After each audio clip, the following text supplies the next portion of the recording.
The Upspin. Simple steps to walk away from your depression and anxiety. Hello, everybody.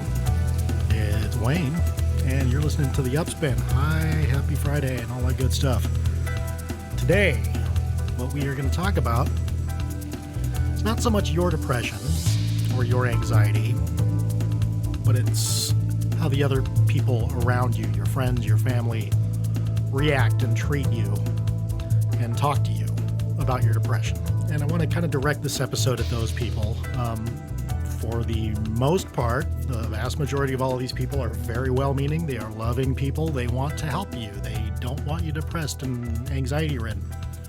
The thing is, it can be a little uncomfortable, and they don't necessarily know how to talk to you if you are in the depths of a depressive funk, or if you're on the edge of a just anxiety-ridden day and you're just you're out there. So let's talk to these people. Hey, people, I'm going to talk to you.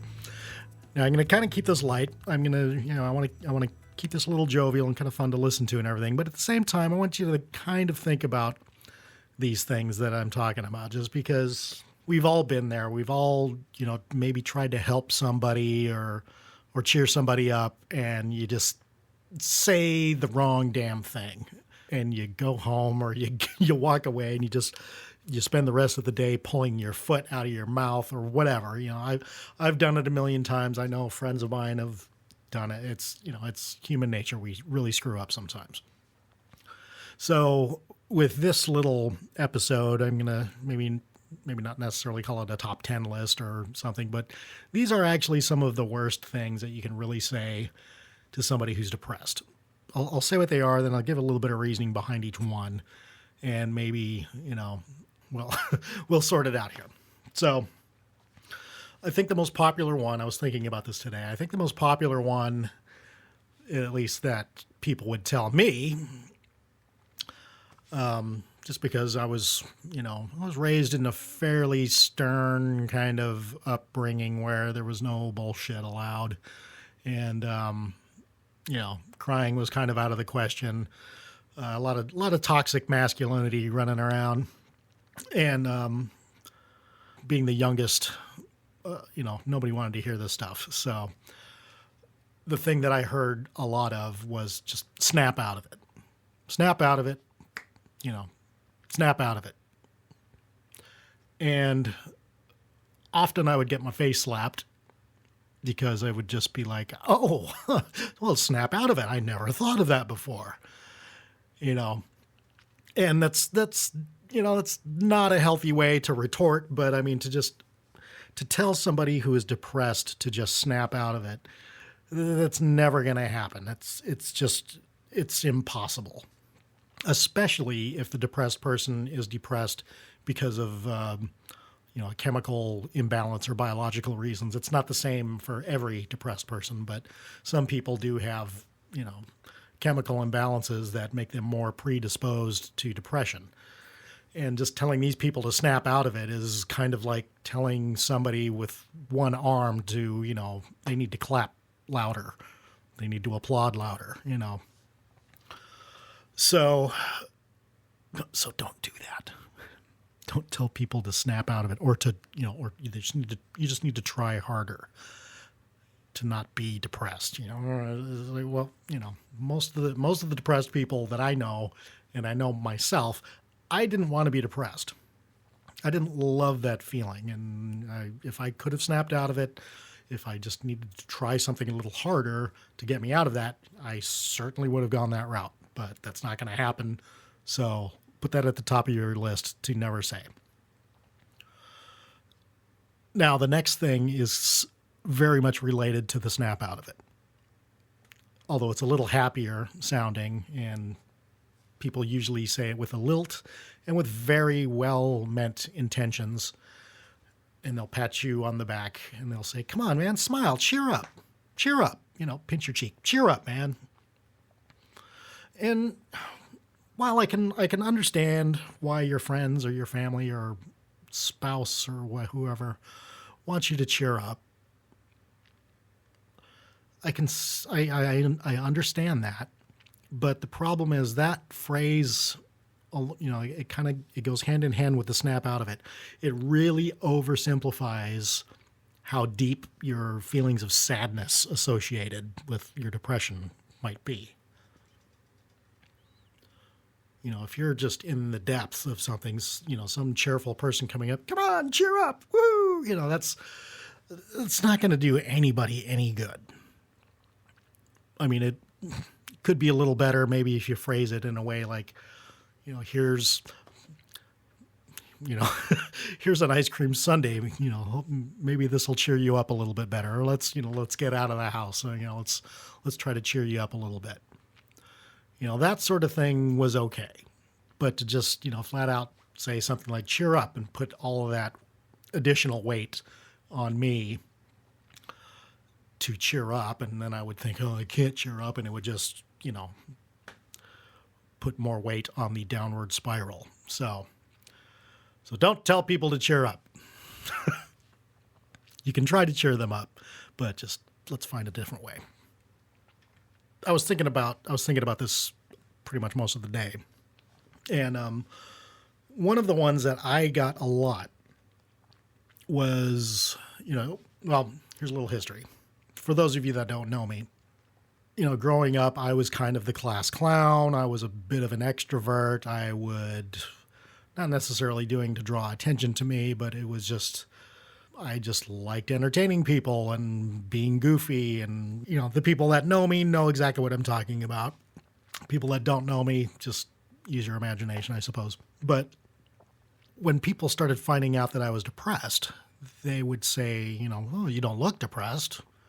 You were having a good time last night. You were, what do you mean you're depressed? I got a picture of you last night.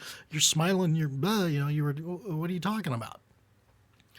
So that old adage of, the person who's laughing the loudest is dying the most inside often is the truth. I mean, one of the greatest examples I can think of this is Robin Williams. I mean, he was, obviously he was a comedy giant, and he was crazy, wild, crazy dude, funny as hell, quick wit, all of that stuff. Apparently he was so depressed that he ended up taking his own life. And that's the saddest thing that I can think of. Because he was massively talented, but somehow his depression got over the top of him and took him down. And that happens a lot, especially in the entertainment. You'll find artists and entertainers are generally, there's a lot of depressed people in there. And that's the reason why they are out entertaining and doing that sort of thing, is because it is possibly an outlet, a good way to take your mind off of your depression if you are focusing some fun thing on some other people. You can kind of forget about yourself for a little while. It's just, it's not uncommon for people that are depressed to put on a good face and go out there and do what they got to do. One of the reasons I wanted to hide it is because, some of the things that were depressing to me, some of the abuses that I had to deal with, I was afraid to tell people. I was kind of ashamed of some of it. It's not comfortable to talk about this stuff. It makes other people uncomfortable, make me uncomfortable. You'd have to be a really good friend for me to open up about some of this stuff. And, now I'm at a point where I can share it with all of you nice people over the internet and streaming and all that good stuff. But it used to be where, I couldn't even barely tell myself. And I had to force myself to say some of this stuff out loud by paying a white-haired doctor a lot of money, and then it was just kind of forcing me to say stuff. So don't be surprised if that super happy, energetic, seemingly fun-loving person doesn't have some really dark skeletons happening. Don't assume that they're not there. because that's not fair to anybody, really. So, anyhow, we'll move on to the next one. Okay, so now imagine you're talking to a friend and you're telling this person that you're going through a difficult time, and this person comes back to you and says something like, well, it can't be that bad. Could have been a lot worse, or they'll, you think you had it bad. Well, this happened to me, oh God, and I'm fine, so people are tempted to compare pain. I mean, pain, either emotional or physical pain is not just a subjective thing. It's also a relative thing for a lot of people. I mean, an extreme case would be something like, I'm depressed because my dog died. And this person would come back and say, well, we lost an entire litter to a flood. The thing is, great, you hurt, I'm hurting now.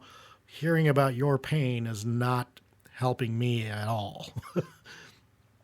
The reason that we reach out is that, people that are depressed kind of generally lack the internal resources that are needed to cope with stress and sadness and things like that in a very healthy way.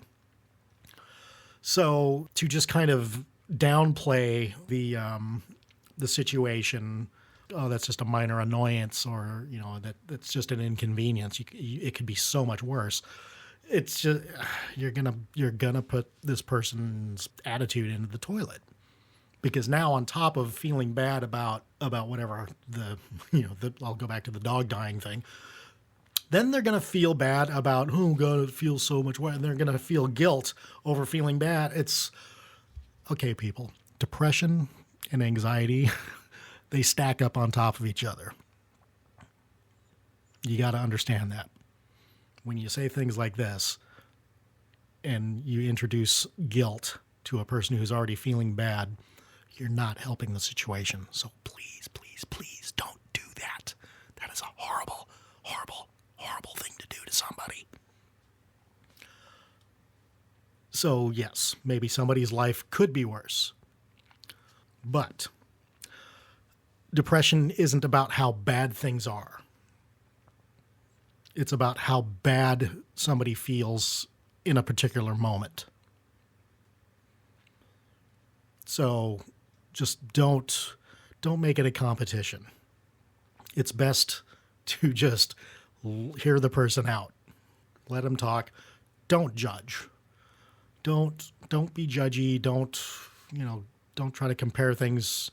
I mean, if you have a relevant analogy or a relevant story of maybe something similar happened in your life where you could show your empathy, that is excellent. If you can empathize with the person, that's great. As long as you're not making it like a competition, because that's where guilt comes back into it. And you don't want to introduce guilt.